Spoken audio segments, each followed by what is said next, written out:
نحمده ونصلي على رسوله الكريم أما بعد فأعوذ بالله من الشيطان الرجيم بسم الله الرحمن الرحيم رب اشرح لي صدري ويسر لي أمري واحلل عقدة من لساني يفقهوا قولي۔ ہم میں سے ہر شخص یہ چاہتا ہے کہ وہ بہترین زندگی گزارے، ہم میں سے ہر شخص یہ چاہتا ہے کہ اس کا انجام اچھا ہو، ہم میں سے ہر شخص یہ چاہتا ہے کہ اس کی آخرت کی زندگی اچھی ہو، ہمیشہ ہمیشہ کی زندگی۔ لیکن یہ سب کچھ کیسے ممکن ہے، کس طرح کیا جا سکتا ہے کہ ہماری دنیا بھی اچھی ہو، انجام بھی اچھا ہو اور عقبہ یعنی آخرت بھی اچھی ہو؟ یہ صرف اسی وقت ممکن ہے جب ہم اللہ سبحانہ تعالیٰ کی مرضی اور پسند کے مطابق اپنی زندگی بسر کریں، اچھی زندگی بسر کریں، بہترین زندگی بسر کریں۔ اور بہترین اور اچھا ہونے کا کرائیٹیریا وہ نہیں جو ہم نے اپنے دلوں میں رکھا ہوا ہے یا جسے معاشرہ اچھا کہتا ہے یا جو لوگوں کی پسند ہے۔ اچھا وہ ہے جسے اللہ سبحانہ تعالیٰ اچھا کہتا ہے، اور اس کے لیے اللہ سبحانہ تعالیٰ نے ہر دور میں انسانوں کی رہنمائی کی، اور پھر رہتی دنیا تک کے لوگوں کے لیے محمد صلی اللہ علیہ وسلم کی صورت میں بہترین رہنمائی کی کہ وہ سب سے بہترین انسان تھے، ان کا طریقہ سب سے اچھا تھا، وہ سب سے کامیاب ترین انسان تھے۔ اللہ سبحانہ تعالیٰ نے ان کے ذریعے بھٹکے ہوئے لوگوں کو راہ دکھائی، بہترین زندگی گزارنے کا شعور بخشا۔ وہ جنہوں نے دنیا میں انسانیت کو امن، فلاح، کامیابی، عدل و انصاف کا نمونہ دیا، وہ جو اللہ کے چنے ہوئے لوگ تھے۔ ہم بھی انہی کے پیروکار ہیں، انہی کا نام لیتے ہیں، انہی کی امت میں سے ہیں، یعنی نبی صلی اللہ علیہ وسلم کی۔ اگر ہم واقعی چاہتے ہیں اور سنجیدہ ہیں اس بات میں کہ ہماری زندگی اللہ سبحانہ تعالیٰ کی پسند کے مطابق ہو، تو پھر لازمی طور پر ہمیں محمد رسول اللہ صلی اللہ علیہ وسلم کے اسوہ حسنہ کو اختیار کرنا ہوگا، ان کے طریقہ زندگی کو اختیار کرنا ہوگا، اور اس کے لیے بہت ضروری ہے کہ ہم اس کے بارے میں علم حاصل کریں، کیونکہ جب تک علم کی روشنی نہیں ہوگی، جب تک ہم صحیح علم رکھتے نہیں ہوں گے، صحیح رہنمائی ہماری نہیں ہوگی، اس وقت تک ہم وہ سب کچھ کر ہی نہیں سکتے جو اللہ تعالیٰ ہم سے چاہتا ہے۔ اس لیے بہت ضروری ہے کہ ہم اس بات کو اچھی طرح جان لیں، سمجھ لیں کہ ہم نبی صلی اللہ علیہ وسلم کے طریقے کے مطابق زندگی بسر کریں گے تو ہی ہمیں کامیابی حاصل ہو سکتی ہے۔ اس لیے آج ہم سب یہاں اس مجلس میں جو بیٹھے ہیں، ہمارے یہاں آنے، بیٹھنے اور اپنا وقت لگانے کا مقصد یہی ہونا چاہیے کہ ہم اپنے اس علم کو تازہ کریں جو پہلے سے ہے، کیونکہ ہمارے لیے نبی صلی اللہ علیہ وسلم کی ذات کوئی نئی نہیں ہے، لیکن دنیا میں مصروف ہو کر، دنیا کے کاموں میں مشغول ہو کر ہم اس اسوہ حسنہ کو بھلا دیتے ہیں، فراموش کر دیتے ہیں، غفلت کا شکار ہو جاتے ہیں۔ تو ضروری ہے کہ اس علم کو تازہ کریں، اور جو باتیں ہمیں ابھی تک معلوم نہیں وہ ہم معلوم کریں، اور پھر ہم ان چیزوں پر عمل بھی کریں۔ قبر میں جب ایک انسان کو دفنایا جاتا ہے اور اس کے پاس منکر نکیر آتے ہیں تو اس سے 3 سوال کرتے ہیں۔ ان 3 سوالوں میں سے ایک سوال نبی صلی اللہ علیہ وسلم کے بارے میں ہوگا کہ تم ان کے بارے میں کیا کہتے ہو، کہ یہ کون ہے؟ تو جو شخص آپ پر ایمان رکھتا ہے اور جو آپ کی سیرت کو جانتا ہے، جو آپ کو پہچانتا ہے، اس کے لیے جواب دینا مشکل نہ ہوگا کہ وہ اللہ کے رسول ہیں اور ان پر میں ایمان رکھتا ہوں۔ اور جو آپ کو نہیں جانتا اس کا جواب کیا ہوگا؟ میں نے لوگوں کو کچھ کہتے سنا تھا تو میں بھی وہی کہہ دیا کرتا تھا۔ تو بہرحال اللہ نہ کرے کہ ہم ان لوگوں میں ہوں جو یہ کہیں کہ لوگوں کو ہم نے کہتے ہوئے سنا تھا تو ہم بھی وہی کہتے تھے۔ ہمیں اس کے بارے میں جاننے اور سمجھنے کی ضرورت ہے، اور اس کو دل میں بٹھانے کی ضرورت ہے، اور اپنے حافظے میں تازہ رکھنے کی ضرورت ہے۔ کسی کی بھی زندگی سے فائدہ اٹھانے کے لیے ضروری ہے کہ اس پر اعتماد ہو۔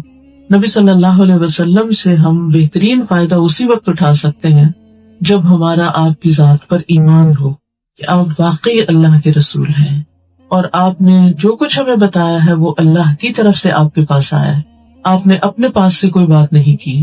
وَمَا يَنطِقُ عَنِ الْهَوَىٰ إِنْ هُوَ إِلَّا وَحْيٌ يُوحَىٰ، آپ اپنی خواہش نفس سے باتیں نہیں کیا کرتے تھے، آپ کو وحی کے ذریعے جو کچھ دیا جاتا تھا وہی آپ آگے پہنچاتے تھے، اسی پر عمل کرتے تھے۔ اس لیے ہم سب خوش قسمت ہیں کہ جنہیں آپ صلی اللہ علیہ وسلم کی پہچان ہوئی اور ہم آپ پر ایمان لائے، باوجود اس کے کہ ہم نے آپ کو دیکھا نہیں، ایک موقع پر نبی صلی اللہ علیہ وسلم نے فرمایا کہ جس نے مجھے دیکھا اور مجھ پر ایمان لایا اس کے لیے خوشخبری ہے، اور خوشخبری ہے، خوشخبری ہے، خوشخبری ہے 3 بار فرمایا، اس کے لیے جو مجھ پر ایمان لایا حالانکہ اس نے مجھے دیکھا ہی نہیں۔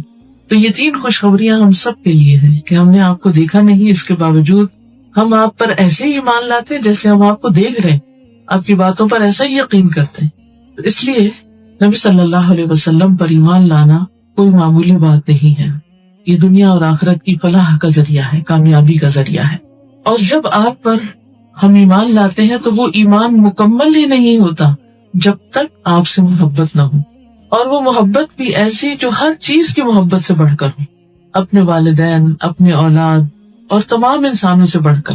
اس موقع پر ہمیں پھر سوچنا پڑے گا کہ کیا واقعی ہمیں آپ سے محبت ہر چیز سے زیادہ ہے؟ حضرت عمر رضی اللہ تعالیٰ عنہ کو آپ نے کیا فرمایا تھا کہ جب تک میں تمہیں تمہاری جان سے زیادہ محبوب نہ ہو جاؤں اس وقت تک تمہارا ایمان مکمل نہیں۔ کیا واقعی آپ ہمیں اپنی جان سے زیادہ محبوب ہیں؟ ہم اپنی جانوں سے آگے رکھتے ہیں آپ صلی اللہ علیہ وسلم؟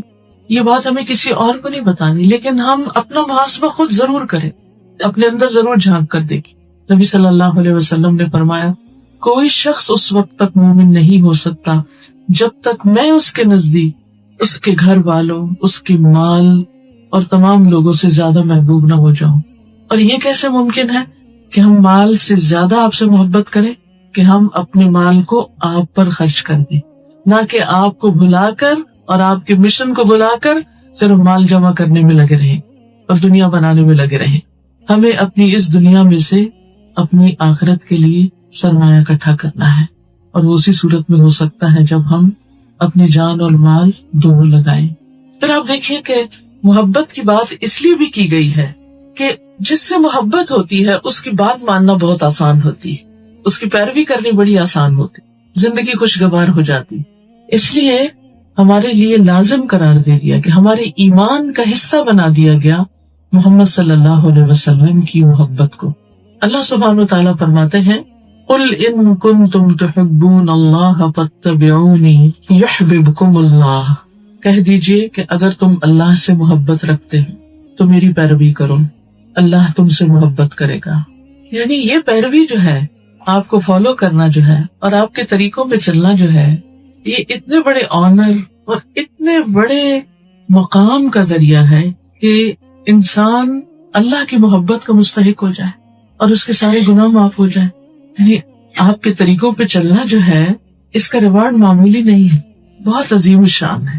ہم میں سے ہر شخص جس کو اللہ کی محبت کا تھوڑا سا بھی لطف ہو اور جس کے دل کے کسی گوشے میں اللہ کی محبت ہو، وہ ضرور اس بات کے لیے روئے گا کہ اے کاش میرا رب بھی مجھ سے محبت کرے، کیونکہ یہ بالکل فطری سی بات ہے۔ جب انسان کسی سے محبت کرتا ہے تو کیا چاہتا ہے کہ جواباً بھی اس کو محبت ملے، لیکن اللہ سبحانہ و تعالیٰ کی محبت صرف اسی صورت میں مل سکتی ہے جب ہم محمد صلی اللہ علیہ وسلم کی سیرت کو اپنائیں، آپ کے طریقوں کو اپنائیں، آپ کے راستوں پر چلیں، بڑی بڑی باتوں میں بھی اور چھوٹی چھوٹی باتوں میں بھی اپنی حد الوسع کوشش کرتے ہوئے۔ پھر اسی طرح آپ دیکھیے کہ آپ کی پیروی نہ صرف یہ کہ اللہ تعالیٰ کی محبت کا ذریعہ ہے، بلکہ زندگی کو بہترین بنانے کا ذریعہ ہے، اور وہ بہترین صرف ظاہراً ہی نہیں ہوتی، باطناً بھی ہوتی ہے۔ صرف سامنے سامنے کی چیزیں ہی ٹھیک نہیں ہوتی، بلکہ انسان کے دل کے اندر بہترین سکون اور اطمینان اور ایک قناعت کی کیفیت پیدا ہو جاتی ہے، اور مشکل ترین حالات میں بھی انسان بالکل پرسکون رہتا ہے۔ جیسے نبی صلی اللہ علیہ وسلم نے غار ثور میں حضرت ابو بکر سے کہا تھا کہ لا تحزن ان اللہ معنا۔ یہ نصیحت، یہ تلقین کون کر سکتا ہے؟ وہی جس کو اللہ سبحانہ تعالیٰ پر بھرپور توکل ہو، اس کی مدد کا پورا پورا یقین ہو۔ دشمن سر پہ کھڑا ہے اور آپ اتنے پرسکون ہیں کہ وہاں سو بھی گئے ہیں آپ، کیونکہ حضرت ابو بکر کی گود میں آپ کا سر تھا، اور حضرت ابو بکر کا جو پاؤں تھا، یہ ایڑی تھی، وہ اس سوراخ پر تھی جہاں سے ان کو ڈس لیا تھا کسی جانور نے۔ تو اتنے خوف کے موقع پر، اتنی پریشانی کے موقع پر آپ صلی اللہ علیہ وسلم کا پرسکون طریقے سے سو جانا، اور پھر اپنے ساتھی کو دلاسا دینا، لا تحزن، تم بھی غم نہ کرو، فکر نہ کرو، یہ کتنی عجیب بات ہے. آج ہمارا حال کیا ہوتا ہے، ذرا سی کوئی ہم تکلیف دے پریشان کن خبر سنتے ہیں تو ہمیں پوری پوری رات نیند نہیں آتی. اور کچھ چیزیں تو ایسی ہیں جن کا کوئی وجود نہیں، ان کے بارے میں سوچ سوچ کے ہم بے حال ہوتے رہتے ہیں. بلا وجہ کے توہمات، تفکرات، ہم اور حزن، یہ ہماری زندگیوں کا ایک حصہ بن گیا. ہماری عادت بن گئی ہے کہ ہم کسی نہ کسی بات پر ضرور غمگین رہیں یا کسی نہ کسی چیز کی فکر کرتے رہیں، اور بحیثیت ماں تو ہر وقت ہی ہمیں فکر مند ہونا ہماری ذمہ داریوں میں شامل ہو گئے. حالانکہ اس سے حاصل تو کچھ نہیں، ہونا تو وہی ہے جو اللہ چاہے. ہمارے حصے میں تو صرف کام ہے جو ہم نے کرنا ہے، اپنی ذمہ داری نبھانی.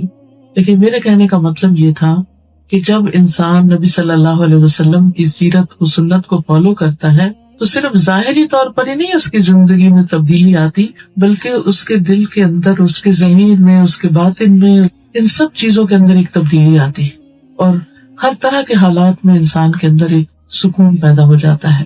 رسول اللہ صلی اللہ علیہ وسلم کو اس لیے بھی فالو کیا جائے کہ آپ اخلاق، کردار اور شخصیت میں دنیا میں سب سے بہترین انسان تھے. آپ کے بہترین اخلاق اور کردار کی گواہی رب العالمین نے دی ہے. انک لعلی خلق عظیم. آپ اخلاق کے عظیم مرتبے پر فائز ہیں، اخلاق کی بلندیوں پر فائز ہیں. اور یہ بات ایک طرف رب العالمین فرماتے ہیں اور دوسری طرف آپ کے دشمن بھی اس کا اعتراف کرتے ہیں. وہ بھی آپ کو صادق و امین کہتے ہیں، وہ بھی آپ کے اخلاق کے معترف ہیں. اور یہ کوئی معمولی بات نہیں. نبی صلی اللہ علیہ وسلم نے فرمایا، میں محمد بن عبداللہ بن عبد المطلب ہوں. اللہ نے مخلوقات کو پیدا کیا تو مجھے ان میں سے بہتر مخلوق میں رکھا. پھر اللہ نے 2 گروہوں میں انہیں تقسیم کیا، یعنی ساری آبادی کو یا مخلوق کو. پھر ان کے 2 حصے کیے اور ان میں سے جو بہترین تھا مجھے اس میں رکھا. پھر اللہ تعالیٰ نے قبائل پیدا کیے اور ان میں سے جو سب سے بہترین قبیلہ تھا مجھے اس میں رکھا. پھر اللہ تعالیٰ نے گھر بنائے اور جو بہترین جگہ تھی وہ مجھے عطا کی، یعنی خاندان آپ کا بنو ہاشم، قریش میں سے بنو ہاشم. اس لیے میں رہائش کے اعتبار سے بھی تم میں سب سے بہتر ہوں، ذات کے اعتبار سے بھی تم میں سب سے بہتر ہوں. یعنی نہ صرف یہ کہ اخلاق میں بہتر ہے، بلکہ ذات اور خاندان اور علاقے اور انسانوں کے گروہ کے اعتبار سے بھی سب سے بہترین ہے. دیکھا جائے کہ آپ کا اخلاق تھا کیا. حضرت عائشہ رضی اللہ تعالیٰ عنہ سے جب یہی بات پوچھی گئی تو انہوں نے کیا کہا کہ کان خلقہ القرآن. آپ کا اخلاق قرآن تھا. یعنی جو آپ قرآن میں پڑھتے ہیں، دیکھتے ہیں، وہ نبی صلی اللہ علیہ وسلم کی زندگی میں نظر آتا ہے. تو گویا آپ قرآن کی ایک عملی تفسیر ہے. ہم سب بھی قرآن پڑھتے ہیں، لیکن ہماری زندگیوں میں قرآن نظر کیوں نہیں آتا؟ ہمارا اخلاق قرآن کیوں نہیں؟ ہم چلتا پھرتا قرآن کیوں نہیں؟ اس لیے کہ شاید بہت سی چیزیں ہم پڑھ لیتے ہیں لیکن ان کو عمل میں لانے میں ہمیں سمجھ نہیں آتی، طریقہ نہیں آتا، کر نہیں پاتے. تو اس کمی کو بھی پورا کرنے کے لیے نبی صلی اللہ علیہ وسلم کی سیرت کو پڑھنا ضروری ہے کہ آپ کس طرح اس کو اپنے عمل میں لے کر آئے. یعنی جو شخص بھی یہ چاہتا ہے کہ قرآن پر عمل کرے تو اس کے لیے ضروری ہے کہ وہ نبی صلی اللہ علیہ وسلم کی سیرت کا مطالعہ کرے تاکہ واقعی قرآن کی عملی تفسیر بن جائے. پھر اسی طرح آپ صلی اللہ علیہ وسلم کی صفات اور آپ کا کردار قرآن مجید کے علاوہ پچھلی کتابوں میں بھی اس کا ذکر ہوا ہے. یہ صحیح بخاری میں نبی صلی اللہ علیہ وسلم کی روایت ہے جو تورات کی اس عبارت کو کوٹ کرتی. نہیں، یہ تورات سے نہیں لی گئی بلکہ آپ نے تورات میں سے جو کچھ لیا اس کا ذکر ہے. اللہ تعالیٰ فرماتے ہیں محمد صلی اللہ علیہ وسلم کے بارے میں کہ آپ میرے بندے ہیں، میرے رسول ہیں. میں نے آپ کا نام متوکل رکھا ہے، بہت توکل کرنے والا. آپ بدخو نہیں، سخت دل نہیں. کتنی بڑی خوبی ہے، یعنی کہ ہر ایک کے لیے خیر خواہ ہے اور سب کے لیے نرم دل ہے. جو ہمارا کیا حال ہوتا ہے کہ جو ہمیں پسند ہو اس کے لیے تو ہم بہت خیر خواہ بھی ہوتے ہیں اور نرم دل بھی ہوتے ہیں، لیکن جس سے ہمیں کچھ اختلاف ہو یا جس سے ہماری کوئی ناراضگی ہو جائے یا جس کے ساتھ ہماری کوئی انبن ہو جائے اس کے لیے پھر ہمارا دل کیسے ہو جاتا ہے. کیا واقعی پھر بھی ہم نرم دل رہتے ہیں؟ پھر بھی ہم اس کی طرف بڑھنے کے لیے تیار ہوتے ہیں؟ خاندانی جھگڑوں کے اندر بھی آپ دیکھ لیں، شوہر بیوی کے درمیان دیکھ لیجیے، بچوں میں، بہن بھائیوں میں آپس میں تعلقات کو دیکھ لیجیے، سسرالی رشتوں کے ساتھ دیکھ لیجیے، انجان لوگوں کے ساتھ دیکھیے ہمارا معاملہ کیسے ہوتا ہے. گویا ہمارا کوئی ان سے لین دین ہی نہیں اگر کوئی اختلاف. نبی صلی اللہ علیہ وسلم کی سنت اور آپ کا طریقہ یہ نہیں. آپ بدخو نہیں، سخت دل نہیں، نہ بازاروں میں شور کرنے والے ہیں اور نہ برائی کا بدلہ برائی سے دیں گے بلکہ معاف کر دیں گے. برائی کا بدلہ برائی سے نہیں اور درگزر کریں گے اور اللہ ان کی روح اس وقت تک قبض نہیں کرے گا جب تک کہ ان کے ذریعے ٹیڑھی قوم کو سیدھا نہ کر دے.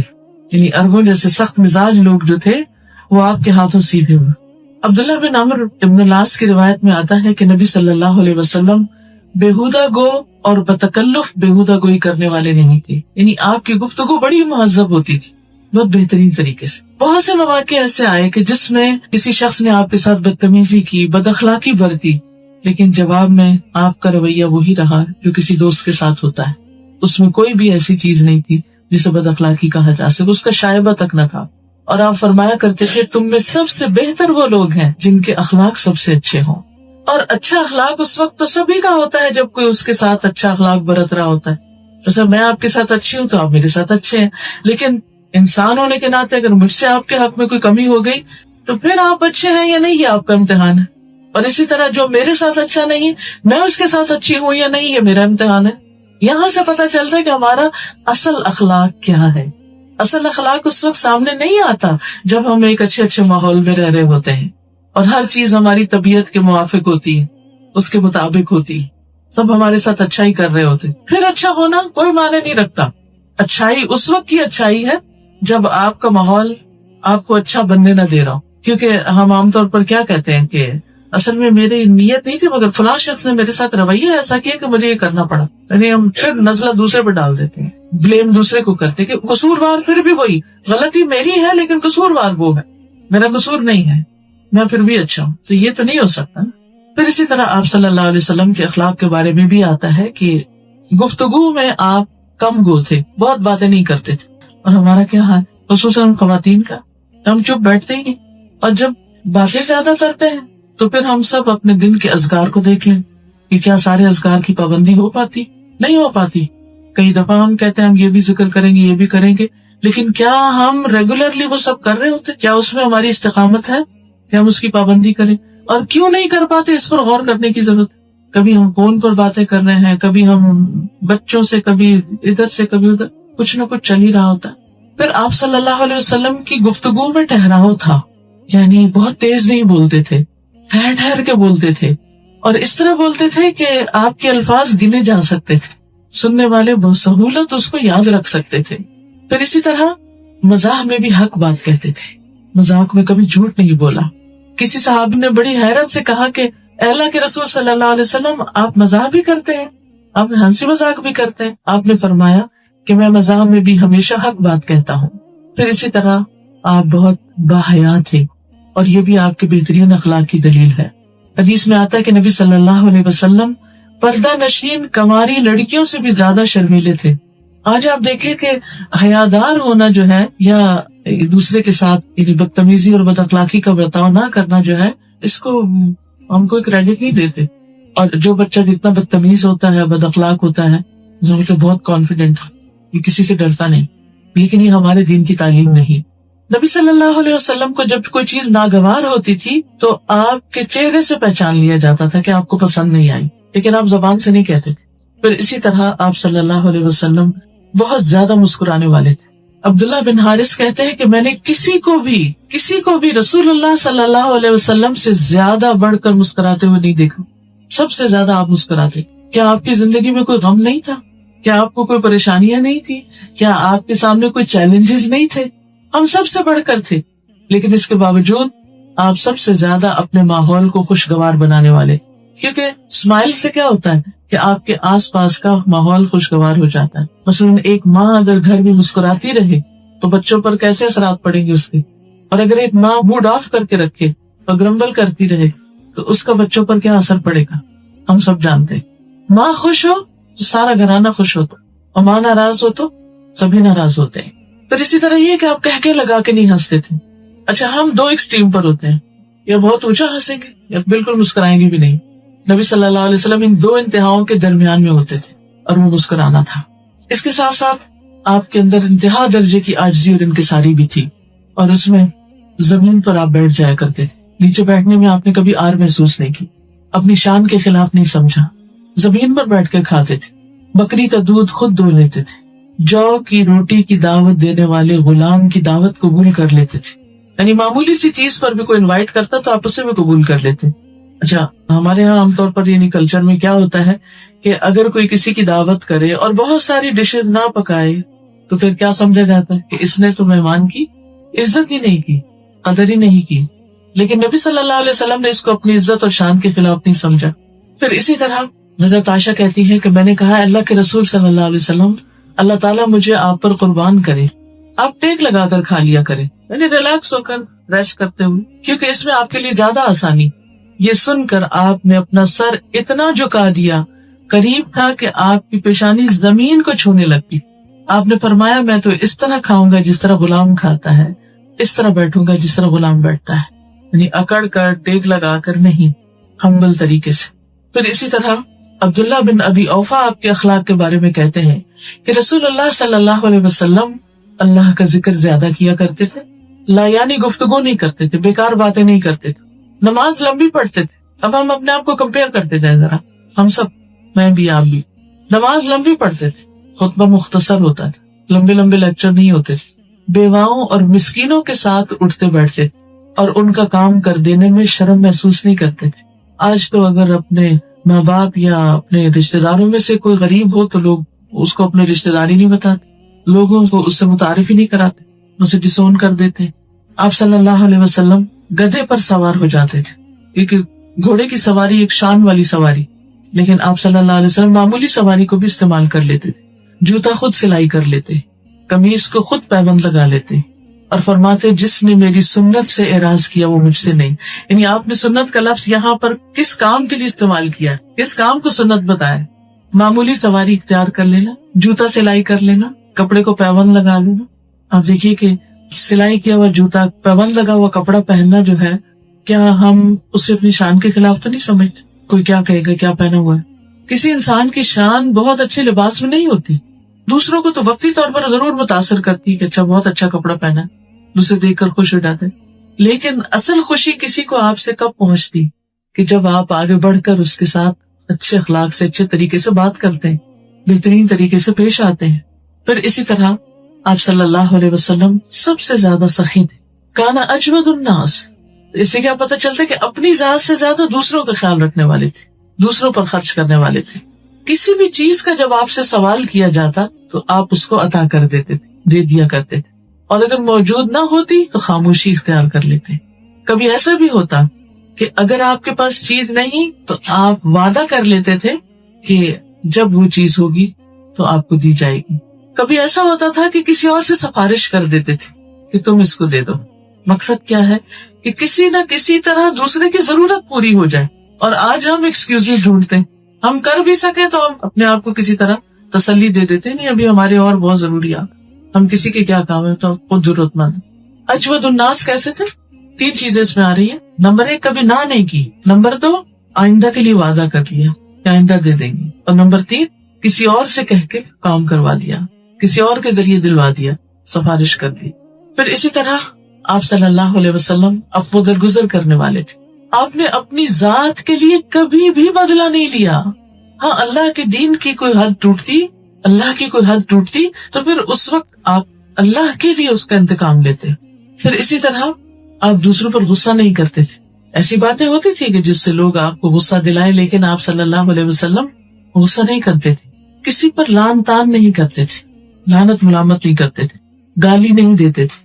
ناراضگی میں صرف اتنا کہتے تھے اسے کیا ہو گیا، اس کی پیشانی خاک آلود، اس کے ماتھے کو مٹی لگے. اس کا کیا مطلب ہوتا تھا کہ یہ کثرت سے نمازیں پڑھے، یعنی اور زیادہ اللہ کی عبادت کرے اور زیادہ جھکنے والا ہو.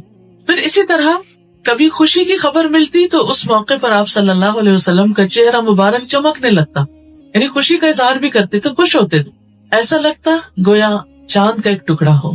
تو صحابہ کہتے ہیں کہ ہم آپ کی خوشی کو آپ کے چہرے سے معلوم کر لیتے. اب آپ دیکھیے، ناراضگی ہو تو آپ کا چہرہ بتا رہا ہے، خوشی ہو تو آپ کا چہرہ بتا رہا ہے، ناگواری ہو تو آپ کا چہرہ بتا رہا ہے. اسی طرح کوئی غم ہوتا تو آپ کے چہرے پر ظاہر ہوتا. زبان سے نہیں کہتے تھے کچھ. ان سارے مواقع پر خوشی، ناخوشی، غم، تکلیف، ناراضگی، ان مواقع پہ ہم کیا کرتے ہیں؟ سوچئے، آپ خوشی کا اظہار کیسے کرتی؟ خود کا خود حساب لیجیے. ناراضگی کا اظہار کیسے کرتی ہیں آپ؟ کسی سے ناراض ہو تو کیا کرتے؟ غمگین ہو تو کیا کرتے؟ ناپسندیدہ حالات ہو تو کیا کرتے؟ کیا صرف چہرے پہ آتا ہے؟ آپ دیکھیے اب بھی ایسے لوگ ہوتے ہیں جن کے یہ سارے جذبات صرف ان کے چہرے تک آتے ہیں. کتنے خوبصورت ہوتے ہیں وہ لوگ، کتنے دل کو لگتے ہیں کہ ایسے مواقع پر وہ کہتے کچھ نہیں، اور کوئی ایسی بات نہیں کرتے جو اللہ تعالیٰ کو ناپسند ہے، کوئی ناروا بات منہ سے نہیں نکالتے، کوئی بے صبری کی بات منہ سے نہیں نکالتے. یہ اصل دین، یہ اصل اخلاق، یہ اصل اچھا ہونا. حضرت عائشہ کہتی ہیں کہ غزوہ موتا میں زید بن حارثہ، جعفر بن ابی طالب، عبداللہ بن رواحہ شہید ہو گئے ایک کے بعد ایک. آپ کو معلوم ہے کہ زید بن حارثہ سے آپ کو کتنی محبت تھی، آپ ان کو اپنا منہ بولا بیٹا کہتے تھے، جس کے بعد میں آیات نازل ہوئی اور پھر وہ ختم ہو گیا سلسلہ. آپ کے آزاد کردہ غلام تھے، اور جب آپ نے ان کو آزاد کر دیا پھر بھی وہ آپ کی غلامی سے نہیں نکلے. حضرت زید کے باپ اور چچا آئے ان کو لینے کے لیے، تو آپ صلی اللہ علیہ وسلم نے حضرت زید پہ چھوڑ دیا کہ میری طرف سے تم آزاد ہو، تم جانا چاہو تو جا سکتے ہو، اور اگر تم میرے پاس رہنا چاہو تو میں جانے کے لیے مجبور نہیں کروں گا. تو انہوں نے کہا کہ میں آپ پر کسی کو بھی ترجیح نہیں دے سکتا. آزاد ہونے کے باوجود وہ آپ کی غلامی میں ایک طرح سے اپنے باپ اور چچا پر آپ کو ترجیح دیتے ہیں. یہ ہوتی ہے محبت، سب انسانوں سے زیادہ آپ سے محبت. اس کا انہوں نے عملی ثبوت دیا. ایسی محبوب ہستی جب شہید ہو جائے تو دل کا کیا حال ہو. اور پھر جعفر بن ابی طالب، ان کے ساتھ آپ کا بچپن اور جوانی گزری تھی، بھائیوں کی طرح تھے آپ کے لیے، آپ کے چچا کے بیٹے تھے کیونکہ چچا نے آپ کی پرورش کی تھی. اور پھر وہ ہجرت کر کے چلے گئے تھے حبشہ، کئی سالوں کے بعد واپس آئے تھے، اور جب واپس آئے اور اگلے سال وہ جہاد پر گئے اور وہاں پر شہید ہو گئے تو آپ کے چہرے پر شدید غم کے آثار نمایاں تھے. آپ مسجد میں جا کر بیٹھ گئے اور آپ انتہائی غمگین تھے. سوچئے اگر اسی طرح کے ہمارے قریب ترین محبوب ترین لوگ چلے جائیں تو ہمارا حال کیا ہوگا، ہم کیسے اظہار کریں گے. اچھا بعضوں کا سمجھ میں نہیں آتا کہ کبھی ہم کوشش کریں بھی اور اللہ تعالیٰ اس کو کامیابی بھی دے تو لوگ ہی نہیں چھوڑتے کہ ان کو تو غم ہی نہیں ہے. یعنی اگر صرف چہرہ غمگین ہو تو کوئی آپ کو غمگین نہیں مانے گا، وہ کہیں گے نہیں ہے، کچھ بولے، کچھ نظر آئے واقعی اس کو کچھ ہے، بول کے بتاؤ، چیخ کے بتاؤ، رو کے بتاؤ، حال دعائی کرو. میری دادی کے بارے میں کہا جاتا تھا کہ ان کے کئی بچے ایک کے بعد دیگرے فوت ہوئے تھے. یعنی بیٹا پیدا ہوتا، تھوڑا بڑا ہوتا، اچانک بیمار ہوتا اور فوت ہو جاتا. ایک نہیں کئی بچے اسی طرح فوت ہوئے. اور وہ اللہ کی بندی کیا کرتی تھی کہ جب بچہ فوت ہو جاتا اس کو لٹا کے اس پہ چادر ڈال دیتی، خود ساتھ ہی نماز پڑھنے کھڑی ہو جاتی. اور جب کوئی آتا تو وہ کہتا کہ یہ بہت سخت دل عورت ہے، اس کو تو اپنے بچوں کے فوت ہونے پر بھی غم نہیں ہوتا. اور ان کے غم منانے کا طریقہ وہی تھا جو نبی صلی اللہ علیہ وسلم کی سیرت میں ہے. آپ صلی اللہ علیہ وسلم کو جب کوئی ایسا اہم معاملہ پیش آتا تو آپ فوراً نماز کے لیے کھڑے ہو جاتے. تو آج اگر آپ اس سنت پر عمل کرنا چاہیں تو آپ کو کرنے نہیں دیا جاتا. سوچئے کہ ماں کے لیے ایک بیٹا، ایک بچہ جو ہے وہ کتنی قیمتی چیز ہوتا ہے. نبی صلی اللہ علیہ وسلم کی اس سیرت پر کس صحابیہ نے عمل کیا تھا کہ جن کے شوہر سفر پر گئے ہوئے تھے اور پیچھے بیمار بیٹا چھوڑ کر گئے تھے، جب وہ واپس آئے تو بیٹا فوت ہو چکا تھا. تو انہوں نے کیا کیا، بیٹے کو چادر سے ڈھانپ دیا، شوہر کو بہت اچھی طرح ویلکم کیا، کھلایا پلایا اور پرسکون کیا. اس کے بعد ان سے بڑی اچھی طرح بات کی اور کہا کہ اگر کوئی آپ کے پاس اپنی امانت رکھے اور پھر کچھ عرصے کے بعد وہ اپنی امانت آپ سے واپس مانگے تو آپ کیا کریں گے، کیا آپ اس پہ ناراض ہوگے؟ تم کہا کہ نہیں، میں تو خوشی سے امانت واپس لوٹا دوں گا. کہا کہ اللہ نے جو بیٹا آپ کو دیا تھا وہ اللہ کی امانت تھا، وہ اللہ کا مال تھا، اور اللہ نے اس کو واپس لے لیا. جب وہ آئے واپس انہوں نے پہلے پوچھا بیٹے کا کیا، کہا پہلے سے بہتر ہے. یعنی فوت ہونے کے بعد وہ دنیا کی تکلیف سے چھوٹ گیا. کین یو امیجن کہ ایک عورت کا بیٹا گھر میں فوت شدہ چادر کے نیچے پڑا ہوا ہے اور وہ اپنے شوہر کو کھلا رہی ہے، پلا رہی ہے، اس پہ سلوک کر رہی ہے، اس کی ضرورت پوری کر رہی ہے، اور اس کے بعد اس کو بتاتی ہے اور اتنے اچھے طریقے سے بتاتی. انہوں نے ناراضگی کا اظہار بھی کیا کہ تم نے مجھے کیوں نہیں بتایا. کیا وہ عورتیں نہیں تھی؟ کیا ان کے اندر دل نہیں تھا؟ کون تھی یہ صحابی؟ ام سلیم تھی. کس کی والدہ تھی؟ حضرت انس کی. ایک بیٹا یوں فوت ہو گیا. انس رضی اللہ تعالیٰ عنہ کو کیا کیا، قابل بیٹا تھا، لکھنا جانتا تھا. اس زمانے میں لکھنا آنا بہت بڑی بات تھی. اس کو نبی صلی اللہ علیہ وسلم کی خدمت میں لا کے چھوڑ دیا کہ میرا یہ بیٹا لکھنا جانتا ہے، آپ اس سے کام لیں. یہ تھی وہ خواتین جنہوں نے نبی صلی اللہ علیہ وسلم کو اپنی اولاد سے بھی زیادہ چاہا تھا، حقیقی معنوں میں محبت کرتی تھی. تو بہرحال غم کے موقع پر بھی آپ کی زبان سے کوئی ایسی بات نہیں نکلتی تھی. آپ کے اپنے بیٹے ابراہیم فوت ہو رہے تھے، آپ کے سامنے جان نکل رہی تھی ان کی، تو آپ کی آنکھوں سے آنسو جاری ہو گئے اس کی تکلیف دیکھ کر اور اس سے جدائی کی وجہ سے. آپ نے فرمایا آنکھوں سے آنسو جاری ہیں، دل غمگین ہے، مگر زبان سے ہم وہی کہیں گے جو ہمارے رب کو پسند ہے. اور اللہ کی قسم اے ابراہیم ہم تمہاری جدائی پر غمگین ہیں، ہمیں بہت غم ہے، ہمیں دکھ ہے، لیکن ہم بولیں گے نہیں کچھ۔ تو غم کے موقع پر اپنے جذبات کو قابو میں رکھنا، اپنی زبان کو قابو میں رکھنا، اللہ کے ساتھ بندوں کے ساتھ کوئی شکوہ نہ کرنا، یہی اصل صبر ہے۔ پھر اسی طرح ہم دیکھتے ہیں کہ آپ صلی اللہ علیہ وسلم کا اخلاق اور آپ کا جو کردار تھا وہ اپنے گھر میں بڑا بہترین تھا، گھر والوں کے ساتھ بڑا اچھا سلوک کرتے تھے۔ آپ صلی اللہ علیہ وسلم نے فرمایا تم میں سب سے بہتر وہ ہے جو اپنے گھر والوں کے لیے بہتر ہو، اور تم سب کی بنسبت میں اپنے گھر والوں کے لیے بہتر ہوں۔ یعنی ایک انسان کا اچھا اخلاق وہ نہیں کہ جو باہر کے لوگ کہیں، جن سے ہم کبھی کبھار وانس ان اے وائل ملے کہ اس کا اخلاق اچھا ہے۔ اچھا اخلاق وہ ہے جو گھر والے گواہی دیں کہ نہیں اس کا اخلاق اچھا ہے۔ کیا ہم سب اپنے گھر والوں کے سامنے اس ٹیسٹ میں پاس ہیں؟ کیا ہمارے بچے گواہی دیتے ہیں کہ ہماری ماں کا اخلاق اچھا ہے؟ کیا ہمارا شوہر گواہی دیتا ہے کہ میری بیوی کا اخلاق بہت اچھا ہے؟ اگر نہیں تو ہم سب کو فکر ہونی چاہیے، ابھی کچھ نہیں بگڑا، ابھی وقت ہے، ابھی اس دنیا میں ہم کچھ کر سکتے ہیں، اپنی پچھلی ساری غلطیوں کو ختم کر سکتے ہیں۔ ابو عبداللہ جدلی کہتے ہیں میں نے عائشہ رضی اللہ تعالیٰ عنہا سے پوچھا کہ رسول اللہ صلی اللہ علیہ وسلم کا اپنے گھر والوں کے ساتھ اخلاق کیسا تھا؟ وہ اچھا تو تھا لیکن کیا کرتے تھے؟ انہوں نے کہا نبی صلی اللہ علیہ وسلم سب لوگوں سے زیادہ بہترین اخلاق والے تھے، بےہودہ گوئی نہیں کرتے تھے، فضول باتیں نہیں گھر میں کرتے تھے، بازاروں میں شور نہیں بچاتے تھے، برائی کا بدلہ برائی سے نہیں دیتے تھے، معاف کر دیتے تھے، درگزر کرتے تھے۔ پھر اسی طرح اپنے کام خود کر لیتے تھے، یعنی گھر کے کام خود کر لیتے تھے، اپنے کپڑوں کو صاف کرتے، بکری کا دودھ دوہتے، گھر کے کام کاج میں تعاون کرتے۔ اسود کہتے ہیں میں نے عائشہ رضی اللہ تعالیٰ عنہ سے پوچھا نبی صلی اللہ علیہ وسلم اپنے گھر میں کیا کیا کرتے تھے؟ تو کہتی ہے کہ وہ اپنے گھر کا کام کاج یعنی اپنے گھر والوں کی خدمت کیا کرتے تھے، اور جب نماز کا وقت ہوتا تو نماز کے لیے چلے جاتے تھے۔ آپ کی ایک نہیں 9 بیویاں تھی اور ہر ایک کے لیے باری مقرر تھی، اور جس کے ہاں آپ ہوتے تھے سب ازواج عصر کے بعد وہاں جمع ہوتی تھی۔ یہ وقت ان کے لیے ہوتا، ان کو توجہ دیتے تھے، ان کے مسائل سنتے تھے، ان کے ساتھ بات چیت کرتے، ان کو تعلیم دیتے، اور پھر وہی تعلیم آگے انہوں نے باقی امت کو دی۔ پھر اسی طرح یہ ہے کہ آپ ان سے محبت بھی کرتے تھے اور محبت کا اظہار بھی کرتے تھے۔ 2 چیزیں ہوتی، ایک ہوتی ہے محبت کرنا اور ایک ہوتا ہے محبت کا اظہار کرنا۔ بعض اوقات آپ کسی سے محبت کرتے ہوتے ہیں لیکن آپ اس کو بتاتے نہیں کہ میں آپ سے محبت کرتا ہوں۔ ایک شخص نے نبی صلی اللہ علیہ وسلم سے کہا کہ میں فلاں سے محبت کرتا ہوں، تو آپ نے فرمایا کہ کیا تم نے اس کو بتایا کہ تم اس سے محبت کرتے ہو؟ یعنی اس کا مطلب یہ ہے کہ دوسرے کو بتانا بھی ضروری ہوتا ہے۔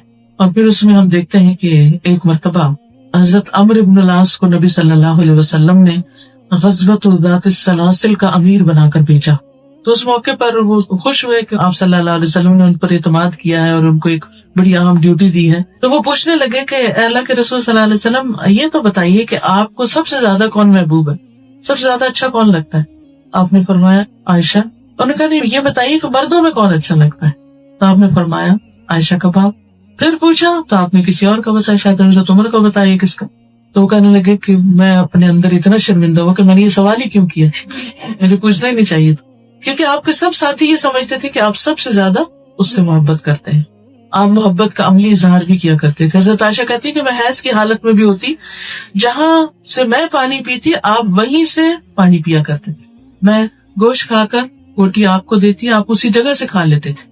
آپ دیکھیے کہ ایک ہوتی ہے رومانٹک محبت اور ایک وقتی طور پر کسی کے ساتھ کچھ چند لفظ بول دینا اور بات ختم، لیکن جب گھر والوں سے کوئی کمی کوتاہی ہو جائے، گھر کے کام کاج میں، کھانا بنانے میں یا کسی اور ضروری کام کے کرنے میں، پھر ان کے ساتھ حسن سلوک کرنا، یہ بہت بڑی بات ہے۔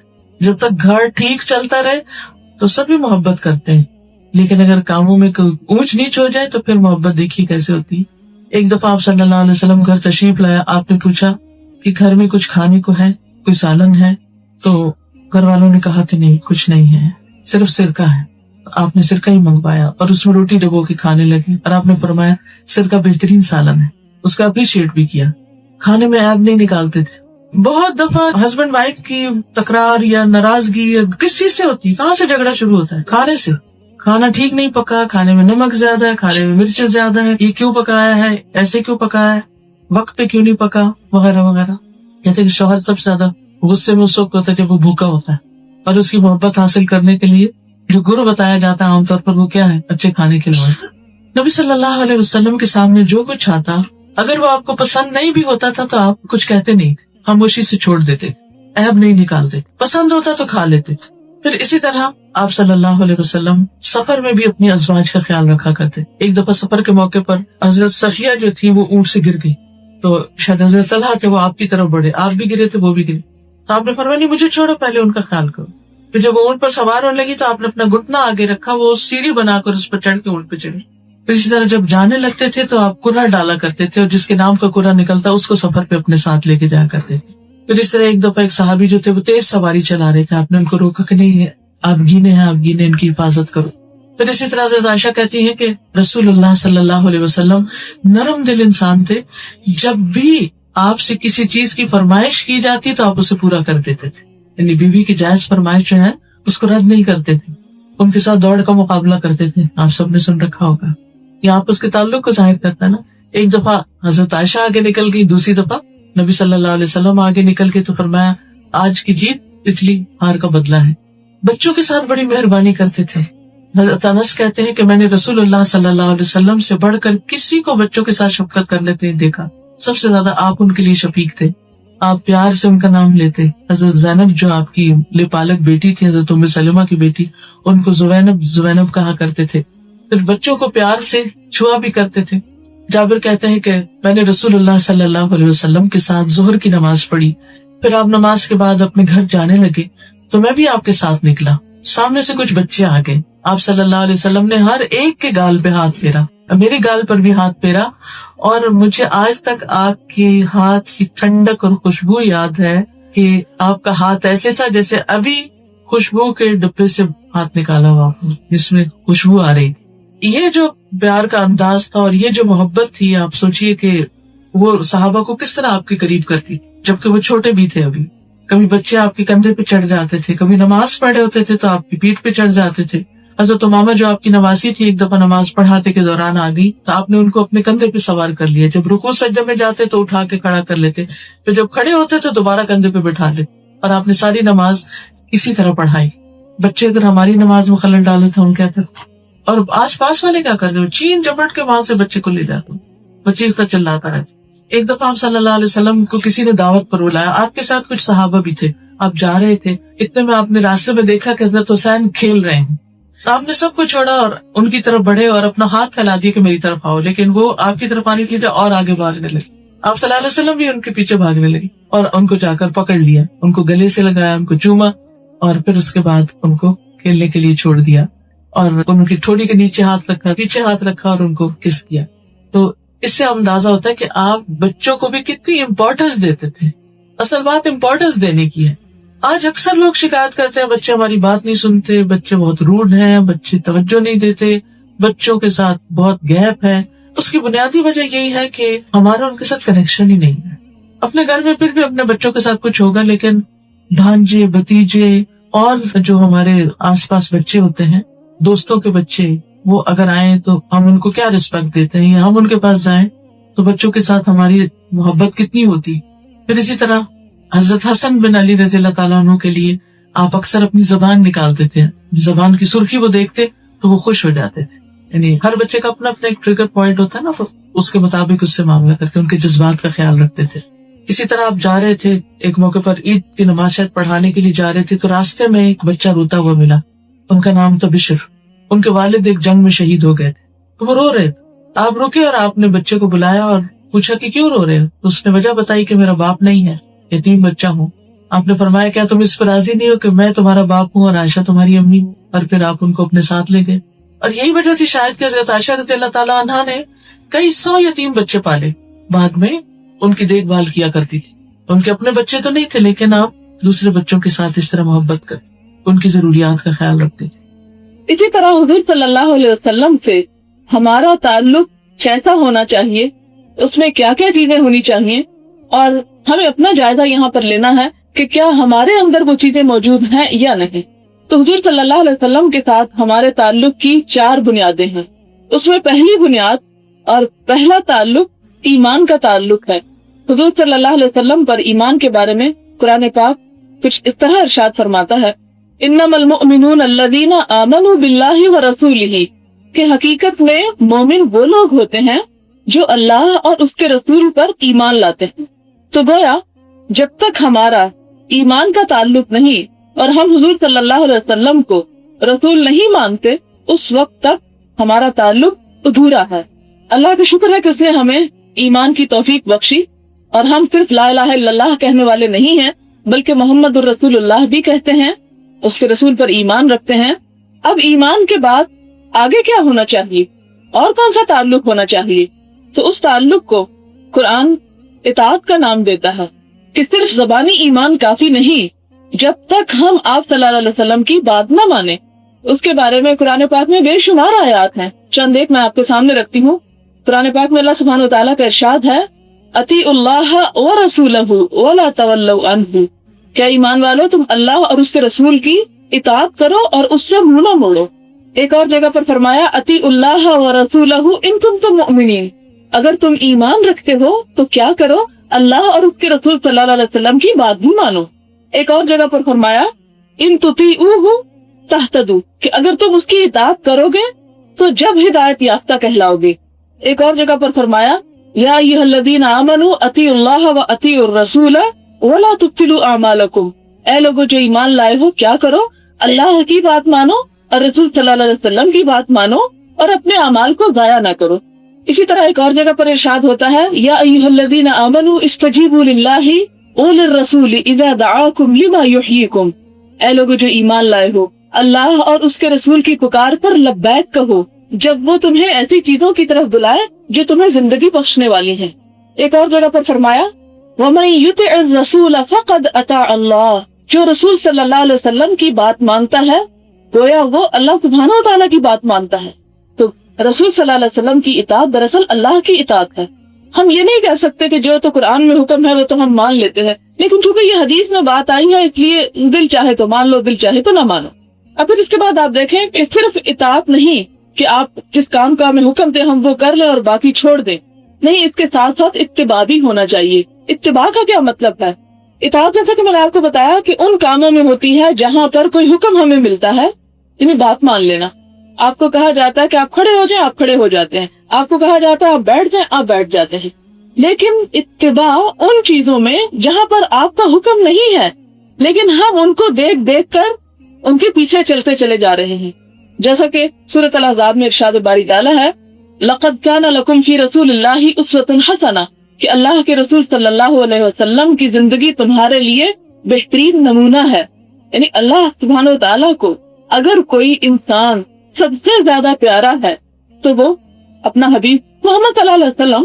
اب دیکھیں کہ محمد صلی اللہ علیہ وسلم نعوذ باللہ کچھ اسٹیچو نہیں تھے کہ وہ ایک جگہ پر پڑے ہوئے ہیں اور اللہ سبحانہ وتعالیٰ ان سے بڑی محبت کرتے ہیں، بلکہ وہ کس بنیاد پر پسند تھے، آپ کیوں پسند تھے، کیوں آپ صلی اللہ علیہ وسلم سے محبت کرتے تھے؟ یعنی اللہ سبحانہ وتعالیٰ ان کے اعمال، ان کی حرکات، ان کی عادات کی بدولت۔ لہذا اگر ہمیں اللہ کا محبوب بننا ہے، اگر ہمیں اللہ سے پیار چاہنا ہے تو ہمیں بھی آپ صلی اللہ علیہ وسلم کا اتباع کرنا ہوگا۔ اور اس کے بارے میں قرآن میں واضح طور پر بغیر کسی لاگ لپیٹ کے ارشاد ہوتا ہے، قُلْ إِن كُنتُمْ تُحِبُّونَ اللَّهَ فَاتَّبِعُونِي، ان سب کہہ دو، انہیں بتا دو کہ اگر تم اللہ سے محبت کرتے ہو تو کیا کرو، اس کا اظہار کس طرح کرو، فَاتَّبِعُونِی، آؤ میرا اتباع کرو، میرے پیچھے پیچھے چلو، میری عادات اپناؤ، یحببکم اللہ، تو اللہ تم سے محبت کرے گا۔ اب دیکھیں کہ ہم کتنی محبت کے دعوے کرتے رہے، دن بھر نعتیں پڑھتے ہیں، درود شریف پڑھتے ہیں، تسبیحات کرتے ہیں، اللہ کی محبت کے دعوے کرتے ہیں، رسول کی محبت کے دعوے کرتے ہیں، لیکن اللہ کی طرف سے آئی ہوئی سب سے سچی کتاب قرآن ہمیں یہ بتاتا ہے کہ تمہاری محبت اس وقت تک قابل قبول نہیں، وہ محبت نہیں جب تک اللہ کے رسول صلی اللہ علیہ وسلم کی اطاعت اور ان کا اتباع نہیں۔ اتباع کس طرح؟ کھانے میں، پینے میں، سونے میں، چلنے پھرنے میں، بات کرنے میں، معاملات میں، جو طریقہ آپ نے اپنایا وہی ہمیں اپنانا ہے، یہ ہے دراصل اتباع۔ اب دیکھیں کہ صحابہ کرام کا کیا طرز عمل تھا۔ حضور صلی اللہ علیہ وسلم ایک دفعہ اپنا اوپر والا بٹن کھلا چھوڑتے ہیں، وہ بند گلے کی قمیض ہوتی ہے جس میں بٹن لگے، اوپر کا بٹن کھلا چھوڑتے ہیں۔ جتنے صحابہ کرام اس محفل میں آتے ہیں تو سارے اپنا بٹن کھول لیتے ہیں، یہ نہیں پوچھتے کہ اللہ کے رسول صلی اللہ علیہ وسلم آپ بھول گئے، یہ اچھا نہیں لگ رہا، یہ کیوں کھلا ہے، کچھ نہیں، سب کھول دیتے ہیں۔ یہ کیا ہے؟ یہی تو دراصل اتباع ہے، یہی تو محبت ہے۔ پھر وہ دیکھتے ہیں کہ اللہ کے رسول صلی اللہ علیہ وسلم نے انگوٹھی پہن لی ہے تو سب صحابہ کرام انگوٹھیاں پہن لیتے. پھر دیکھتے ہیں کہ اللہ کے رسول صلی اللہ علیہ وسلم نے اتار دی ہے تو آپ اتار دیتے ہیں. یہ سوال نہیں کرتے کہ کیوں پہنی تھی اور کیوں اتار دی. ہمیں محبت ہے، جہاں آپ چلیں گے ہم بھی انہی قدموں پہ آ رہے. پھر اسی طرح آپ دیکھیں کہ چوتھا اور آخری تعلق، پہلا ایمان، دوسرا اطاعت، تیسرا اتباع اور چوتھا محبت کا تعلق. حضور صلی اللہ علیہ وسلم نے فرمایا لا یؤمن احدکم، تم میں سے کوئی شخص اس وقت تک مومن ہی نہیں حتی اکون احب الیہ من والدہ وولدہ والناس اجمعین، جب تک میں اسے، اس کے والد، اس کی اولاد اور تمام انسانوں سے زیادہ محبوب نہ ہو جاؤں. تو گویا ہمارا ایمان کمپلیٹ اس وقت ہی ہوگا جب اللہ کے رسول صلی اللہ علیہ وسلم کی ذات ہمیں سب سے زیادہ عزیز ہو جائے گی. یہ ہم میں سے ہر شخص کا انفرادی معاملہ ہے اور ہم میں سے ہر شخص کو اس پر غور کرنا ہے. پھر آپ دیکھتے ہیں کہ قرآن پاک میں اللہ سبحانہ تعالیٰ کا ارشاد ہے قل، ان سے کہہ دیجئے ان کان آباؤکم، اگر تمہارے آباء و اجداد، و ابناؤکم اور تمہارے بیٹے، و اخوانکم اور تمہارے بھائی، و ازواجکم اور تمہاری بیویاں یا شوہر، و عشیرتکم اور تمہارے کنبے، و اموال اقترفتموها اور وہ مال جو تم کماتے ہو، و تجارت تخشون کسادہا اور وہ تجارت جس کے مان پڑ جانے کا تمہیں خوف لاحق رہتا ہے، وہ مساکن ترضونہا اور وہ گھر جو تمہیں بہت پسند ہے، احب الیکم تمہیں زیادہ محبوب ہیں یہ سب چیزیں، من اللہ اللہ سے، ورسولہ اور اس کے رسول سے، وجہاد فی سبیلہ اور اس کی راہ میں جد و جہد کرنے سے، فتربصوا تو پھر انتظار کرو. کس چیز کا انتظار؟ حتی یأتی اللہ بامرہ، یہاں تک کہ اللہ اپنا فیصلہ لے آئے. کون سا فیصلہ؟ تمہاری ذلت اور رسوائی کا، تمہاری دنیا میں پستی کا، تمہارے تنزل کا، اور آخرت میں تمہاری ہلاکت کا. اس لیے کہ ایک مومن اس وقت تک مومن ہو ہی نہیں سکتا جب تک وہ اللہ، اس کے رسول اور اس کی راہ میں جد و جہد کو عزیز نہ. اب دیکھیں کہ ہم اپنے طرز عمل کا جائزہ لیں. سب چیزوں کو میں چھوڑ رہی ہوں، صرف ایک گھروں کی مثال دوں گی. ہمیشہ میں یہی دیکھتی ہوں کہ خواتین کو سب سے زیادہ اپنے گھر پسند ہوتے، گھروں سے بہت محبت ہوتی، چھوٹی چھوٹی چیزوں کے پیچھے دن دہاڑیاں لگا دیتی. اب میں نہیں کہتی کہ گھروں کی محبت جو ہے وہ بہت غلط کام ہے اور ہونی نہیں چاہیے اور گھر آپ اجاڑ کے رکھ دیں اور سب گندا کر دیں، ہرگز نہیں. لیکن کسی بھی چیز کی محبت جب اسے اس سے زیادہ اہم کام سے روک دے وہ غلط ہوگی. اس کی پہلے بھی آپ نے مثال سنی ہوگی، پھر میں آپ کو بتا دیتی ہوں کہ مثال کے طور پر اگر ایک گلاس پانی میں 1 چمچ شوگر یا 1 کپ چائے میں آپ کو 1 چمچ پینا، اس کی بجائے آپ 2 یا 3 ڈال دیتے ہیں تو ہے تو شوگر ہی، لیکن وہ چائے آپ پی نہیں سکتے، آپ کا گلا جلنے لگے گا اس میٹھے سے، کیونکہ آپ تو ایک سے زیادہ پی نہیں سکتے. اسی طرح اگر گھر کی طرف توجہ دینا، صفائی کرنا نصف ایمان ہے تو سارا وقت گھر ہی کی صفائی میں گزار دینا غلط ہے، اس سے وہ سپائل ہو جائے گا. اس طرح کہ نمازیں ہماری جا رہی ہیں، دین کو سیکھنا سکھانا ہم نے پس پش ڈال رکھا، اللہ کی اطاعت، صدقہ اور خیرات ہم نے سب روک رکھا ہے کہ ابھی ہمارے گھر کی فلاں ضرورت پوری نہیں ہوئی، فلاں نہیں ہوئی، فلاں نہیں ہوئی، فلاں، یعنی وہ تمام فرائض پیچھے جا رہے ہیں، اللہ کے حقوق پیچھے جا رہے ہیں، بندوں کے حقوق پیچھے جا رہے ہیں، اور ہم صرف گھر سجانے پر لگے ہوئے ہیں. تو یہ سجانا نہیں، ہلاکت کی طرف لے جانا. تو اس چیز سے دراصل منع کیا گیا. صرف خواتین کی ایک آدھ مثال آپ کے سامنے رکھتی ہوں، مردوں کو تو چھوڑیں، خواتین تو حضور صلی اللہ علیہ وسلم سے کس حد تک محبت تھی. بنو دینار کی ایک خاتون تھی جس کا باپ، بھائی، شوہر سب کے سب جنگ احد میں شہید ہو گئے. اب دیکھیں نا، ایک عورت کے لیے یہی تو سہارے ہوتے ہیں، باپ نہیں تو بھائی، بھائی نہیں تو شوہر، یا دوسری طرح بالعکس. وہ آگے جا رہی ہے، پوچھتی ہے کہ اللہ کے رسول صلی اللہ علیہ وسلم کا کیا حال ہے. انہیں بتایا جاتا ہے آپ کے شوہر شہید ہو گئے. کہتی مجھے اس بات کی کوئی پرواہ نہیں، مجھے اللہ کے رسول کے بارے میں بتاؤ. پھر وہ آگے جاتی ہیں، پھر بتایا جاتا ہے تمہارا باپ شہید ہو گیا. وہ کہتی ہے مجھے اس بات کی کوئی پرواہ نہیں، مجھے اللہ کے رسول صلی اللہ علیہ وسلم کے بارے میں بتاؤ. پھر آگے جاتی ہیں تو بتایا جاتا ہے تمہارے بھائی شہید ہو گئے. کہتی اس بات کی کوئی پرواہ نہیں، اگر حضور صلی اللہ علیہ وسلم زندہ ہیں تو ان کے ہوتے ہوئے ساری مصیبتیں حل کی. یہ ہے اللہ کے رسول صلی اللہ علیہ وسلم کی محبت. اور اس کے مقابلے میں ہم ذرا اپنے آپ کو رکھ کر دیکھیں کہ ہمیں تھوڑی سی کوئی تکلیف پہنچ جائے تو ہمارا اللہ اور اس کے رسول یا دین کی طرف کوئی دھیان نہیں جاتا، اس پر کوئی اعتماد نہیں ہوتا کہ وہ سب زندہ ہیں، یعنی اللہ سبحانہ وتعالیٰ کی ذات زندہ ہے. پھر اسی طرح آپ دیکھیں کہ ایک سخت دل نے حضرت خبیب کے جگر کو چھیدا اور پوچھا کہو اب تم پسند کرتے ہو کہ محمد پھنس جائے اور میں چھوٹ جاؤں؟ خبیب نے نہایت جوش سے جواب دیا خدا جانتا ہے میں تو یہ بھی نہیں پسند کرتا کہ میری جان بچانے کے لیے آپ صلی اللہ علیہ وسلم کے پاؤں میں کانٹا بھی چھپ جائے. اسی طرح بے شمار مثالیں ہیں صحابہ کرام کی جو وقت کی کمی کے باعث میں آپ کے سامنے نہیں رکھ رہی،